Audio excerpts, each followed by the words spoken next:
I love that you sent me that graphic earlier today because it's the perfect open for the show. The first postseason officially since 1998. It's been almost 30 years since we've had a postseason that didn't feature either Peyton Manning, Tom Brady, or Patrick Mahomes. Pretty wild to think about. Um, 2.5 generations worth of quarterbacks, you could say, because Peyton was what, 3 years older than Tom. Yeah. Um, and then obviously, Mahomes coming in to the league in 2017. So yeah, 30 years of playoff football. It's going to feel a little different here in 2026. What I love so much about that stat is a couple things, but mainly the fact that we have been so lucky as football fans. We both started our fandom really around the start of Peyton's career, like 99, Mhm. 2000, where we were 11, 10 years old. Where it's like, oh, I'm now consuming football at a regular rate, like kids start to do when you fall in love with the sport. So it really spans our football life. And we'll obviously talk Mahomes here really a ton, but shout out to Brady and Manning too. I mean, if you think back to when we were in high school and the duels between Manning and Brady and Indy, and then when Manning was in Denver, um, they, they were the biggest games. Like it felt like every one of those games was Sunday Night Football or Monday Night Football, and it was must watch television.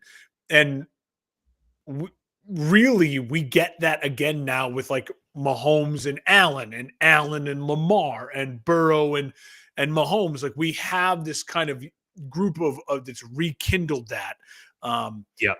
Obviously, Peyton and Tom, I think, are a different level because they're both top five guys of all time. But who knows? Maybe some of these young guys, when it's all said and done, will be saying kind of the same thing about that. It was actually interesting because I was surprised to learn that Peyton and the Colts made it in 99 and 2000 because I just recall like the beginning of his career It was a little being so rough. so rough, but I guess it really was just like a year and a half and then they were fine and on the moving train after that. But yeah, no, it's interesting that 2026 is going to have that different feel to it. But at the same time, while I appreciated those years of amazing quarterback play from all of those, you didn't really like feel it in the time, like, oh, there's a streak of like, Yeah, playoff quarterbacks going here. I mean, we knew the stat for a long time though that the AFC was either represented by Peyton Manning, Ben Roethlisberger, or Tom Brady for like yeah, yeah. 15 years. Um, so, but I yeah, think now what when you look back and you're like, oh yeah, this will be the first playoff without any of the goats yeah, playing. Matt Stafford's probably going to be the best quarterback. for sure. Josh Allen, you know, in there. You're So I think you made a really great point. Like it didn't seem like it at the time, the run we're on, but it didn't seem like it didn't really seem like that for us in the last couple of years either. We just kind of took for granted that you had Allen, Burrow, Lamar, Mahomes, right? In the AFC. It's what we picked. I think we yeah, said on this show back in February, congrats to the Kansas City Chiefs. They won the AFC West. Like we made that joke. And it's like, it just goes to show you truly never know what a year will bring. Packers fans are reeling with that now. Obviously, Chiefs fans are reeling with that now, and the NFL giveth and the NFL taketh. It's going to be, I think, a wild Final Four teams, yeah. and certainly not what anyone maybe would have predicted at the beginning of the season. The push for the postseason is, as it always is, going to be a very dramatic one, but a little bit different here in 2026. All right, we're going to dive in to all the happenings from Week 15. A little bit early show for us here on the Football Lounge this week, but nonetheless excited to dive into some of those big matchups from the week.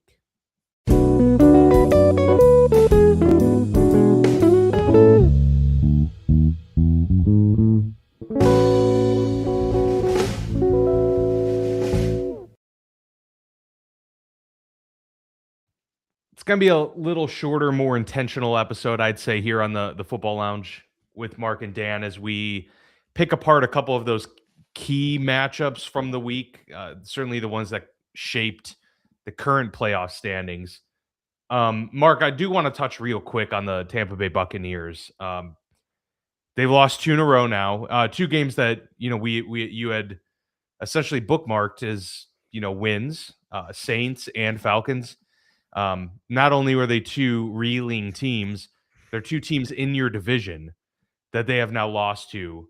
They're 7-7, slowly starting to unravel a little bit, Mark. And meanwhile, the Carolina Panthers are nipping at their heels. I truly feel, and I've been signaling this now for like about a month. Don't cast off the NFC South as a foregone conclusion at this point for Tampa Bay. Still thought they were going to win it. I'm legitimately like at like the getting close to a panic moment for Tampa. I'll say this. I mean, I would feel the way you're feeling if I didn't just watch Tyler Shuck beat the Panthers. And the Panthers have Yeah, everything laid he in front of them. The didn't help there. Panthers knew since Thursday night they win and they can take a stranglehold on this division, and they laid that kind of an egg against the Saints. So, as if you want to talk Bucks, I want to talk Panthers. You know what I mean? Like I think both teams right now are absolutely kind of reeling. But one of them is going to win this thing, and it kind of sucks because I think the Saints are maybe playing the best football in the NFC South right now. They just Currently, beat the Bucks and the Panthers in a yeah. row, but they dug themselves in too big of a hole. I'm I'll wait to see what happens. Obviously, they're going to play, and we'll see. But I think the best thing right now, the biggest edge for one of these two teams is the Bucks just got a mini bye. They played on Thursday. They lost. Yeah, They're licking their wounds, and then they watched the Panthers embarrass themselves and lose as well in a very winnable game, and a game where it's like they had to win. And I think that's probably look. If you're in that Bucks locker room, you're looking okay. We just got Mike Evans back. He played. He's healthy. Let's regroup. Let's take a little extra days off. I'm very confident. I think the Bucks are going to take this division mainly because I think the Panthers just had their chance and completely fell on their face. I mean, okay, like they fell on their face, but they lost by 3. So it's like I'm not gonna, say it was like a total disaster. Granted, look, they both play each other twice the rest of the way. So we're gonna find out a lot about Home and home. who's gonna win this division Yeah. probably next week because if the Panthers lose next week, they have to play Seattle and then Tampa again. That's a much that's probably too much to overcome. But I just don't feel confident about really either one of these Yeah. teams. And the Bucks at least afterwards can play the Dolphins and then the Panthers again. Like the Bucks have an easier slate, it seems, than Carolina. But yeah, we'll find out a lot.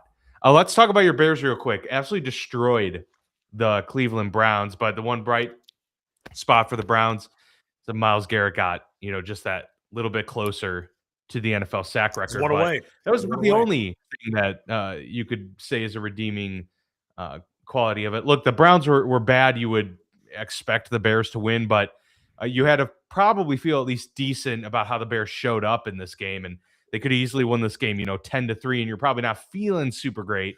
They win 31-3. You're like, okay, we're starting to get rolling again here.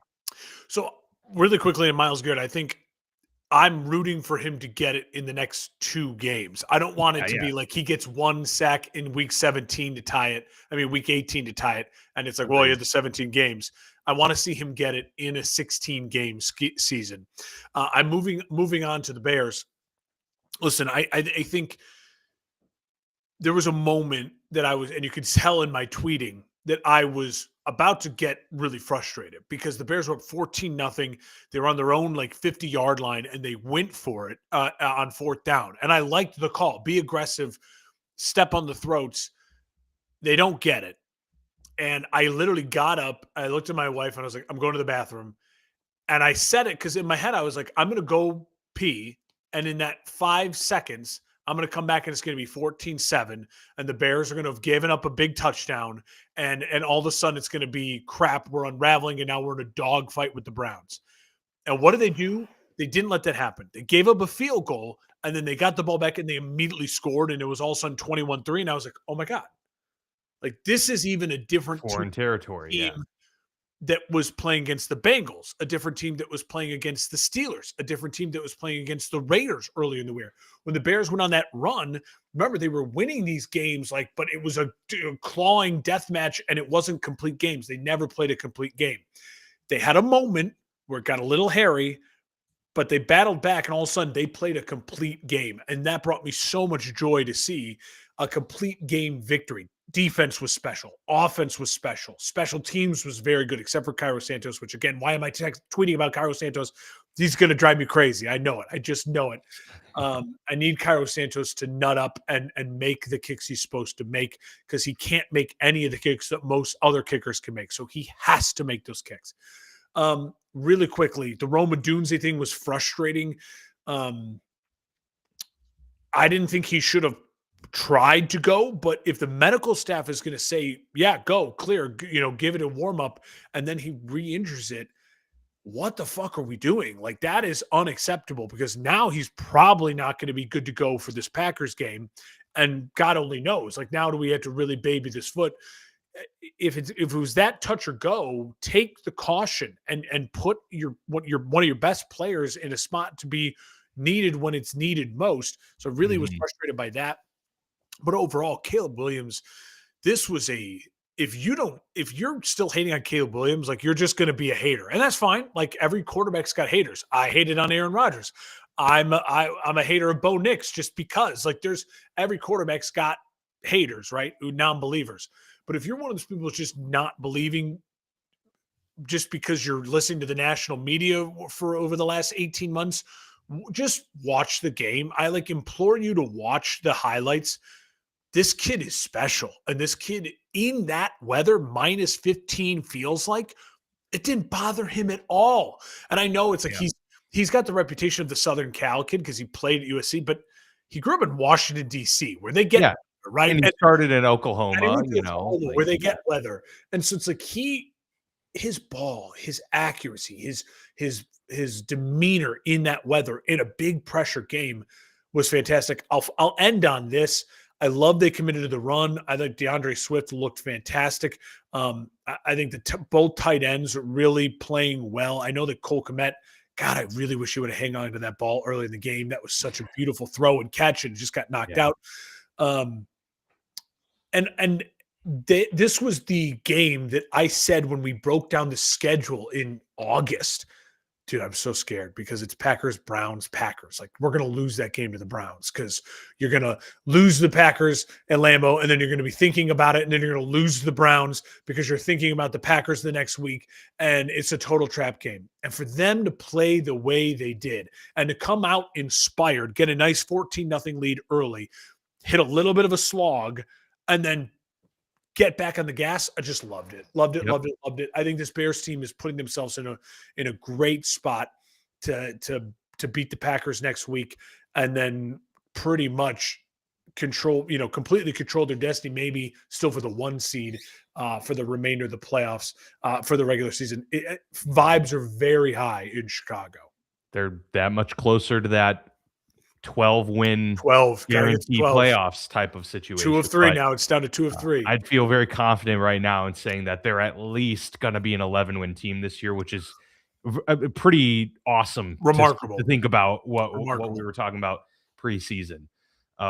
Baltimore Ravens go on the road in a, again, very important game. Of course, they're, um, fighting for their playoff lives against a Bengals team that was clinching onto the very last vestiges of what could be a playoff run. And a week after Joe Burrow gave that very, very somber press Yeah. conference, he had perhaps the worst game of his career. 25 of 39, that on its face, not terrible. 225, no touchdowns though, 2 interceptions, took some bad sacks as well. Wasn't connecting with guys on key plays except for Jamar Chase. Lamar Jackson didn't really have to do anything this game. He just connected with Zay Flowers on a couple big throws and Mark Andrews on 1 or 2 others. And then they just kind of coasted with 189 yards on the ground. But the important note was it's the shutout for Baltimore. They go to 7-7. They keep applying that pressure now on Pittsburgh, who, if they lose tonight, it's going to be right there setting the stage for week 18. It probably still will set the stage for week 18, even if Pittsburgh wins Monday Night Football. But the Baltimore Ravens getting that win and putting the pressure on, very important moment for them here this week. Yeah, don't let the Bengals in the playoffs. And the Ravens said we're not going to let you in the playoffs. I love what Joe Burrow said after this game, which is he owned it. He said Yeah, no said he was team would terrible. win with me as a quarterback today. Listen, I think for Joe, there was a rush to get back and that excitement to get back, and he came out hot. And I think the reality once again settled in for him of like, here I am once again after that Super Bowl run, dealing with injuries and dealing with a hole and not being ever ahead again. And I think that's got to be exhausting. This team, kind of like the Chiefs, we'll talk about, need a complete just kind of reset. For the Ravens, love this win for the Ravens in a tough divisional game. They kind of flexed a little bit of their muscle, just got to business, got a win, got back on track. And I love that the Ravens did this. So the AFC South has NFC AFC North has that interesting race. We got every Yeah, because 'cause it's division. got no good teams in it, so you might as well Yeah. make it, like, dramatic, you It's know? like the Like the it's just NFC like the South, kind of. yes, exactly right. So we have something to kind of be dramatic about, and it puts a ton of weight on this Monday Night Football game, which we'll talk about here at the end of the show. Yep, absolutely. Chargers Chiefs, big game obviously for both of these teams. The Chiefs, much like the Bengals, had their final inches of hope and potentially getting into the postseason. The Chargers obviously trying to keep pace just for a wild card spot with Denver continuing to win and run away with the AFC West. Big news from this game, obviously, is Patrick Mahomes goes down with the torn ACL, done for the year. 16-13, the final. Chargers win. They get to 10 wins. They are looking really good. They are going to be a wild card team. I feel extremely confident now at saying that. Um, for the Chiefs, it's almost, I mean, you hate to talk about any injury this way, but it's like if Mahomes is going to have that, year where he just, Tom had a couple years there. Every quarterback who's going to play 20 years is going to have those gaps where they just have a giant injury that puts them out. You don't like when it happened late in the season, but like if it's going to happen in a season, might as well have it be this one, Chiefs. Like this, you were barely clinching to hope. The team is starting to fall apart. This almost just kind of forces now the total reboot that I think was coming anyway. Yeah, really quickly in the Chargers, they are the team you do not want to play if you're in a rock fight. If you are in a rock fight, they're going to fight with rocks because of their head coach. They have to be scrappy because It's remarkable what they're doing, though. they're Yeah, so injured and for what their identity is. You know what I mean? It is their identity to be physical with their strong, big offensive line to run the ball, and they have decimation injuries at running back and offensive lines. It's like yeah, they are just beating you with punch for punch, standing in the ring and just saying each other. And we think we're going to be the tougher team, and somehow they're managing that. So you don't want to play them if you're in that situation. If it's a bad weather game or everyone's kind of off, it just feels like the Chargers are going to win the rock fight type game. I will say this for the Chiefs. I've said over the last couple of weeks, it looks like a team that's played too much football, and it looks like a team that is just worn down, and it looks like a team that, as we mentioned, is just devoid of high end talent. And when you're devoid of high end talent, and you're worn down, and you're not really filling the roster out with other guys because you're picking at the bottom of rounds and you're paying your quarterback a ton of money. This is kind of what happens. And there's a ton of parallels between Patrick and Brady. It's really creepy, kind of. It's that kind of Lincoln Kennedy assassination type stuff, where it's yep, like, dude, this is a little weird. The difference being Tom's injury happened week 1. And exactly. so Yeah, they missed the playoffs, but we're an 11-win team with Matt Castle. And then Tom was ready to go for week 1, the start of the next year. And then the dynasty was back on. Now, again, he didn't win a Super Bowl for a couple more years after that, but they were a playoff team and a dominant team and in AFC title games, in big AFC playoff games. For the Chiefs, I'm thinking this looks more like a 2-year lapse because Mahomes was not going to be ready to start the beginning of the season. And so, depending on where you're at, come start of November next year when Mahomes is ready to maybe roll, we'll see. I think Mahomes is the type of guy who's going to play no matter what. We'll have a ton of time to talk about this in the offseason, but I'll end with this. My initial thought is, in a lot of ways, maybe this is the best thing to happen to Patrick Mahomes. When Brady got injured, he talks a ton about his injury, post-injury, the way he treated his body differently, the way he was more mindful of his body. Patrick Mahomes was running way too much. And I think that's partially on the Chiefs organization. And that's partially on Pat is now on the other side of 30, and you're just not who you are. And also, Pat, the last couple of years, we've kind of joked about the dad bod Pat. I personally think an offseason where Mahomes has to be dedicated to getting healthy and physically working out, like committed to getting back into his health. I think when we see Pat again, we may see a little bit more of the explosive arm, Yeah. fit, younger Mahomes. Maybe. I don't know, but I'm just projecting out there. I'm trying to give Chiefs fans a little hope. They don't need hope. They're a dynasty of a bunch of things to hang your hat on. But if you're going to find a glimmer of hope, that maybe could be it. And it's also an easy way to move on from Kelsey and some other guys, Chris Jones, because Pat's not going to be there to start the season next year. So maybe you guys don't have to be there. And they can really retool this roster with younger talent, get some draft picks, Do you think trade he off won't some be guys. there? I kind of like with the way that ACL surgeries are nowadays and the recovery systems. I don't know if we Maybe. don't see him week 1. Yeah, it might be. It'll be he'll at that point probably still be, a little bit more immobile. Yeah. But I mean, if we saw like Carson Wentz play on a torn ACL several years ago and Philip Rivers True, has, true, true. I think we'll see Patrick Mahomes week 1 next year. He won't no training camp probably and no preseason for Yeah. sure. Well, maybe. I mean, and But yeah, again, if we'll he see. does it, it's like that's that commitment to getting in shape and being healthy. Yeah. And I think again, a motivated Mahomes in that way. The champ has kind of fallen here and it's taken a big hit. I expect the champ to be back. Maybe not next year, but the Chiefs will be that sleeping giant in a year or two from now for sure. The Buffalo Bills got a huge win against the AFC East rival New England Patriots, Yeah. 35-31. They were down 21 to nothing. Great game plan coming out from New England in this one, especially on defense. They were bottling up Buffalo left and right, and Josh wasn't able to connect many times with the tight end down the seam and, causing early 3 and outs. I was like, the big turning point obviously was when Buffalo started scoring, but it was also because of like what New England did after that. They had opportunity after opportunity, right? Kept squandering it. It was more just like constant 3 and outs. They had a 3 and out and then they had a pick.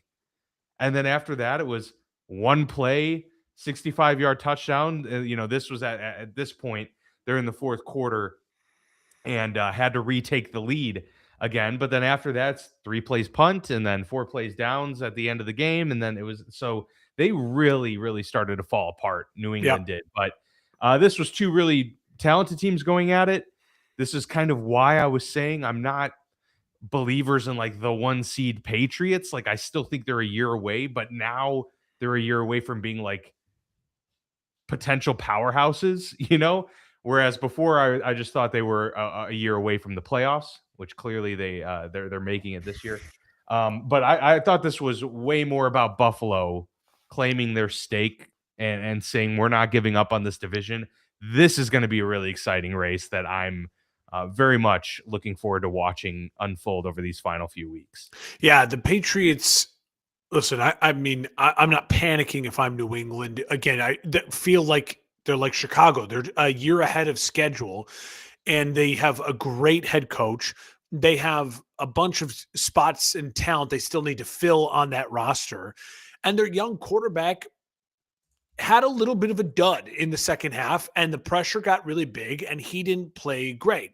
Now, I love some of what he did. The 2 rushing touchdowns were great. He's very, very mobile and actively mobile. Obviously, he was doing that lead block for the long touchdown Yeah. run there. All of that you love. Like Drake May absolutely still is a guy I'm 100% buying all the stock in. And he had a crappy second half when the pressure was ramped up by the MVP and the big bad Bills. Credit to the Bills. Now, I got to be honest. I've since now watched the highlights of this game. I was watching the Lions and Rams, and I just every time they cut in, it was like, oh my god, the Bills are down 21-0. I even said something to my wife. I was like, the Bills are dead. Like this is crazy. The Patriots are are blowing them out, and it's early. Like this is ugly, and like how are we going to justify this? And you fire Sean McDermott, like all these things are going to my head. And all of a sudden, I look and I'm like, wait a minute. It's 21-24. They're down by 3. Like, good for the and I literally said, good for the Bills. They're in this game. Like, okay, it's not Yep. embarrassing, but I still felt like the Patriots would like take care of business. And the Bills just kept going. Cook is a stud. Allen is a monster. I love Vrabel's quote afterwards. He basically said, he's like, yeah, well, the guy is 6'5". He's running over people. He's got a rocket Yeah. arm. Like, he's going to beat you sometimes. Um, it's a really fun rivalry. We got some really great rivalries brewing in divisions, not just Mahomes Allen in the AFC. Now we have real division rivalries brewing in the East, brewing in the West of the AFC, where there wasn't the last couple of years. It was Mahomes Yep. and Allen just kind of running the division the last 3 years. And while the AFC North we had a rivalry, and the AFC South we have rivalries. Now we have it in all of the AFC. Each division has some real legitimate 1A, 1B teams and battling for position Yep. with a couple of divisions having a third team that's very, very viable. So the AFC is I don't know if the AFC is as Super Bowl heavy as the NFC, but they're viable. There's some really, really great battles. No, agreed. It's gonna be fun to watch. I did want to real quickly, not necessarily talk about the game, but the Jacksonville Jaguars blew the pants off of the Jets, 48-20. Trevor Lawrence, 6 total touchdowns in the win. The Jags are they're not just like, oh, the AFC South team that's benefiting from a weaker division. I mean, obviously it was a stronger division earlier this year, but with the Texans, it's still very much intimidating. But the Jags, I think, are just straight up a good football team. Like they're, to me, a top 10 football team right now in the NFL, and probably closer to like top 6, top 7 when it's all said and done. I just think this is the Trevor that you'd been wanting to see, and now he's starting to come out of his shell a little bit. Maybe Liam Cohen was the antidote to all of this, but it's working, Maybe and Jacoby I'm here for Myers it. was the antidote to Well, all this yes, a too. huge help. And he helped Brian Thomas a lot too, because Yes. Thomas is now that guy that can. And wait till we see Travis Hunter come back next year Yeah. with this group. You know, Yeah, no, it's really that was an in-season move that's not being talked about enough, and it's really helped solidify that offense, and it's really helped Trevor Lawrence. Trevor Lawrence did something in this game that's never been done, and I don't know the exact quote on it, but I've heard it on Part of My Take and on a bunch of other things and on Twitter. So I'll say it again for anyone else who hasn't heard it. He's like the first quarterback in NFL history in a game have 300 plus yards passing, 5 TD passes, plus a rushing touchdown and over 50 yards rushing, something like that. Basically saying like he was everywhere. He did it just all. a I mean, very 6 all total around great. touchdowns Yeah, and a couple of those throws. And I get it. It was the Jets. But again, kind of like how I felt about the Bears, how I felt about the Jags, where it's like, yeah, you beat the crap out of a bad football team that you're supposed to win at home. Bears at home, Jags at home, very different weather. You got the Jags fans swimming in the pool, you got the Bears fans at minus yeah, 20, but like they're winning at home against bad teams and their quarterbacks both playing really, really well. And kind of the last two generational quarterbacks that we, predicted to be that way. If I'm the Jags right now, I'm feeling really confident. I know what you hate to say because you're already paying Lawrence, but it's only year 2 of his giant contract. And so it does feel a little ahead of schedule. So like I think this is kind of house money for the Jags, and I wouldn't be shocked right now if the Jags are playing in an AFC title game. I would not yeah, be shocked at exactly. all. Same. The way they match up against a Denver, against a New England, I think they're very much capable of winning those games. I think Houston is going to be tough for them because it's a divisional rival with a really elite defense that kind of knows their opponent. I think Buffalo will be tough because Buffalo kind of plays a similar brand of football where it's like kind of big offensive explosion and then rely on some turnovers and a defense to just make a play or two. And Buffalo's got the experience. They're the AFC team with the experience right now. Yeah, and Um, harder weather to play in and too. harder So weather to going to play in. Buffalo, yeah, Yeah. So if I'm the Jags, I'm doing everything in my power to win out. get to that 12-win mark. Hopefully you end up with the second seed, and then hopefully you're playing at home for 2 games before you have to go on the road anywhere, and maybe, just maybe, you'll end up hosting an AFC title game. It's a very realistic possibility. I'm glad you brought up the Jags. They're an impressive run right now for sure. It's been a really good weekend for the NFC North and Bears fans. Green Bay Packers fall to the Denver Broncos. Yeah. They also lose Micah Parsons in this game with a torn ACL himself, so that's a huge blow to the Packers defense. But somehow, Mark, Denver's at 12 wins already. They're at 12-2. They're atop the AFC. 11 in a row right now, or is it 10 in a row? I mean, it's crazy what Denver's doing. Just really hard to wrap my head around this team in general. Bo Nix had 4 touchdowns in this game, and like he looked good. He is Yeah. that guy that's like that has those totally up and down performances week to week. But this was a really good one against a really good defense. He's Yeah, feeling I don't know what to make of this game. he's feeling more and more like Dak Prescott. We both had said he kind of feels like he's the next Dak Prescott. He's really rounding into that form, right? Where it's pretty obvious he's not Josh Allen, right? It's pretty obvious he's not Mahomes, he's not Lamar, he's not Burrow. But it's also pretty obvious he's not Kyler Murray, and he's not Daniel Jones for the first X amount of years of Daniel Jones' Yeah. career, whatever it might be. That he's somewhere in between that, and that lands you with Dak Prescott. He's, you know what I mean? Like he's got a lot going for him. Tons of weapons, a great offensive line, a weapon of a head coach, and a defense that is nasty and playing at mile high. Broncos are definitely for real. They're deservedly the 1 seed in the AFC, and they're going to be a tough out for sure, especially if they're playing games at home in the playoffs for the Packers. There's no shame in losing to the Denver Broncos at Denver. Absolutely not. The Packers are still a really good football team.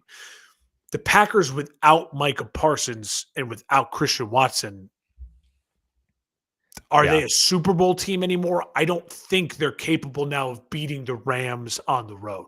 And the Rams on the road are kind of that's my tier 1 of the NFC, right? That's my benchmark in the NFC. So it's like now I'm starting to, with a healthy Micah Parsons and a healthy Christian Watson, even if they had lost this game, I'd still say, yeah, the Packers could beat the Rams on the road. I don't know if they could beat the Rams on the road right now. Christian Watson filled in beautifully without Tucker Kraft. Christian Watson is now he's been an injury-prone player. He's now like I don't even know if you can move forward with him type of player, with like he's just going to get injured. He's going to have a devastating injury at some point in time during your season. And as much as we talk about maybe Mahomes starts the season next year, Micah ain't starting the season. When you're an explosive player like that coming off an ACL, it's very different. Yeah. The killer for the Packers is, and this is the risk you run, ask the Colts. You go all in on Sauce Gardner. Then shit falls apart and Sauce Gardner gets injured. So now you're without your first round pick, and you probably won't have him till midway through next year. And so you're all in now. Looks like maybe it's not only ruining this season, but it could really impact next year. Now, the Packers still have Jordan Love. They still have weapons. They still have a great coach. They still have a great culture. They have a really great defense. I'm not saying it's going to ruin next year and ruin this year, but it does feel like a massive blow. And when you go all in like that, it can hurt. Listen, the Packers could go to Chicago next week and absolutely beat the Chicago Bears.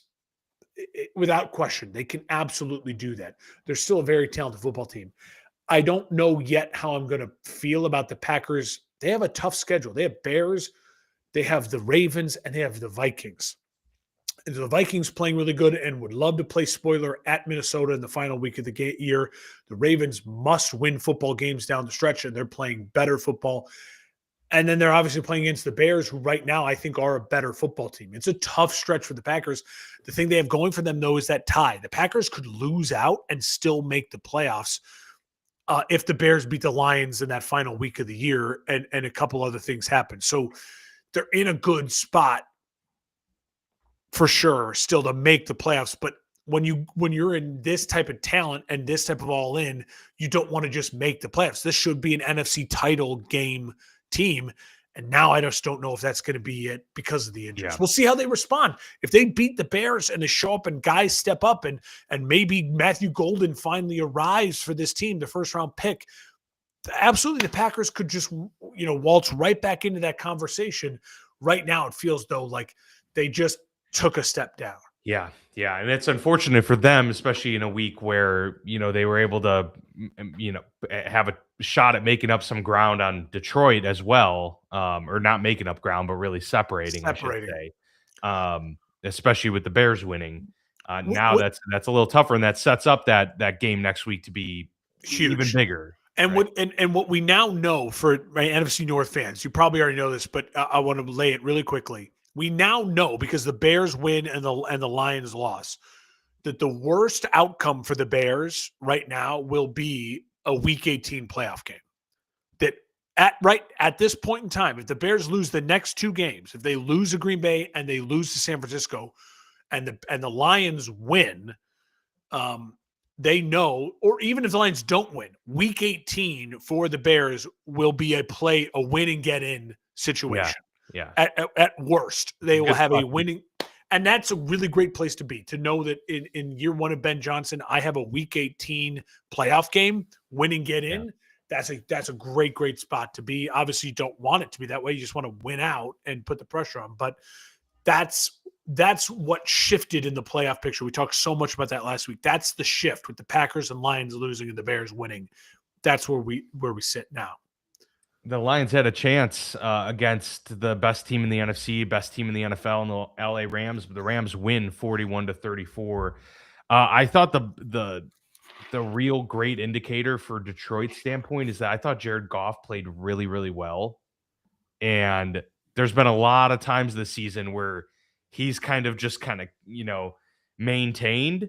The downside was that they couldn't rely on their running backs that they have all year to do much of anything. That was a really rough game running the football. And so I'm wondering if this team's becoming a little bit more one-dimensional, despite the fact that they threw 41 times, despite that Yeah. Jared Goff put up 338 yards, 3 passing touchdowns, that they are a team that can't win when they don't rush for 4.5 yards a carry, and when Jahmyr Gibbs, isn't having those explosive runs. That's the worrisome part for me, because the Rams, as we've seen, they can do it all, and they're so balanced. And even when Jared Goff's clicking on all cylinders, they're still putting up 41 on you and winning the game. Yeah, the Lions, I think now I feel very confident in saying, are a team that does not need a rebuild. They need a couple pieces here. And if they focus on reinvigorating the interior of their offensive line in the offseason and maybe make a coaching change or adding another one or two players on defense to be impactful, I really do think they're a team that will be right back in it. Like, they're not far away. And they just feel like they're missing one or two things. They need an X factor on defense, and they need to consistently run the football. Whether that was Ben Johnson, I think it's a little bit more no rag now and an offensive line thing. Like, you still have Penei Sewell, but I think they really need to go get the best free agent guard or center and then draft a tackle and then also find another edge rusher. And they'll be right back in it. Listen, this is a good Detroit Lions team, and they don't It need is. an I mean, they're a upheaval. team you wouldn't want to see in the playoffs. No, That's for they sure. don't need an upheaval. It's a little off right now, and that happens when you win 15 games a year before, and you lose your two coordinators and a star offensive lineman. They're still a really good football team. This is the Detroit Lions we're talking about, a perennial loser. I mean, they are the Jets, they are the Bears, they are the Browns, and yet they're an above 500 team that is absolutely battling for the playoffs for the third year in a row. Like, it's Yeah. still a remarkable thing. So I don't want to overreact in the opposite way to the Lions. And also, again, you went on the road to the best team, in my opinion, of football, the Los Angeles Rams. And if you get into a shootout with the Rams, It ain't happening. Now the Rams, Yeah, Devontae same. Adams, it looks like he's out the rest of the year as far as Yeah, like the regular season really to rough rehab injury there. to A get that terrible day for hamstring. injury. Yeah, get that hamstring healthy. I think that's okay. Like get that hamstring healthy. If the Rams can survive Thursday night football against Seattle, get a win, they have kind of a stranglehold on the division and kind of coast in to the division of the 1 seed. I don't think the Rams need the division or the 1 seed. I think it'll help, but I don't think they need Yeah, it. I still think they're the best team of football. When Adams is going to be healthy for the playoff run, they're going to be dangerous. If they can get the bye, I think that's going to be even more important now with just Stafford's age, Nakua's injury history, Adams getting an extra week. I think that's going yeah. to be really important for them now. So I think you'll see them try to prioritize locking up that 1 seed, and they control their own destiny. If they win out, the 1 seed is theirs. Absolutely, and I think they'll get it. We could talk real quick about what it was like to see 44-year-old Philip Rivers put on the uniform and sling it again. I love that the player props were 150 yards passing, and it seemed so hysterical because you don't see something that No, low, and so everybody was betting the over. They're like, "Oh, he's getting." I think he had what 120 or something like it that. was it was Um, but it was cool, man. It was cool to yeah. see him out there. He's the same age as people mentioned, Charles Tillman, Troy Wow, Polamalu. that's These wild. guys are the same. Like that would be imagine Troy Polamalu coming back and playing. He hasn't played in a No, decade. no, it's you wild. know, it's that's pretty funny to see some of those comparisons. But Yeah, I thought it was cool. And the Seahawks, I mean, they almost beat the Seahawks. That would have they been did. a pretty difficult loss for Seattle to contend with. And then the Rams are like for sure getting the 1 seed at that point. It feels Yeah. like, right? I listen, I mean, I love that they've already announced he's the starter next week and he's Mhm. gonna kind of ride out. Yeah, you got to do, of course. You bring him back, he's kind of earned that right. And he didn't play horribly. It felt like I was watching Phil Rivers, because the motion, he's just got that Right? Yeah, he's unique. got very unique He's, throwing it's like motion. when you see Sammy Sosa swing the bat. That's Sammy Sosa's swing. You know what I mean? That's what Phil Rivers throwing the football looks like. Um, I was worried for him at times, and there was some hilarious moments, but it was good. It was nostalgia and fun, and um, I feel for the Colts. They have a really tough schedule, and they got to go 2-1 over the next three to have a chance. 3-0 will get them in, but 2-1 and some things go their way. But it's a tough schedule, and Yeah, we'll see what they can do. It wouldn't shock me if Rivers now next week has a little more pop and a little more okay. for Get my sure. legs under me a little bit more. Get some treatment, Finally got and hit then again. Now yeah, you right. you And know like to a little bit of that game shape going. It's gonna be fun to watch. Keep watching Phil Rivers for the rest of the year for sure. Any other items from the week before we get into our No, quick I'll say this about preview of Monday Night Shador. I Football? don't think Shador is a bad quarterback. I think he had a bad game. I think Shador is. If I was a Cleveland Browns, I don't think I'd be in a rush to draft a quarterback in round one, unless Mendoza fell to me. Mendoza is starting to feel like he could separate. Like I really love the way he Mhm. comported himself at the Heisman ceremony. He's big, he's strong, he's tall. I think a lot of teams would be really excited to land a Well, Mendoza. now he might be the only quarterback that's available Yeah, in the draft and because everybody's coming back so far. yeah, and I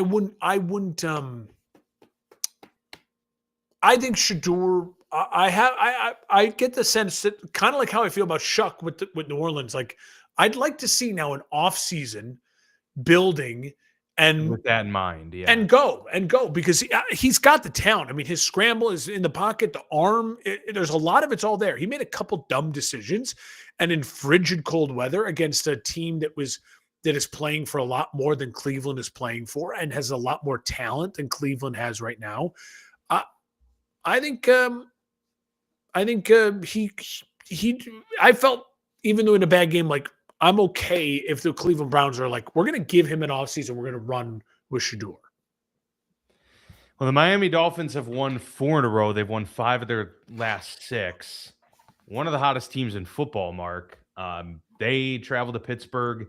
It's pretty icy there, very cold. Looks like it's going to be a game with a lot of running of the football. But big game, obviously, for both. For the Dolphins, if they lose, they're pretty close to eliminating themselves from the playoffs, although not entirely.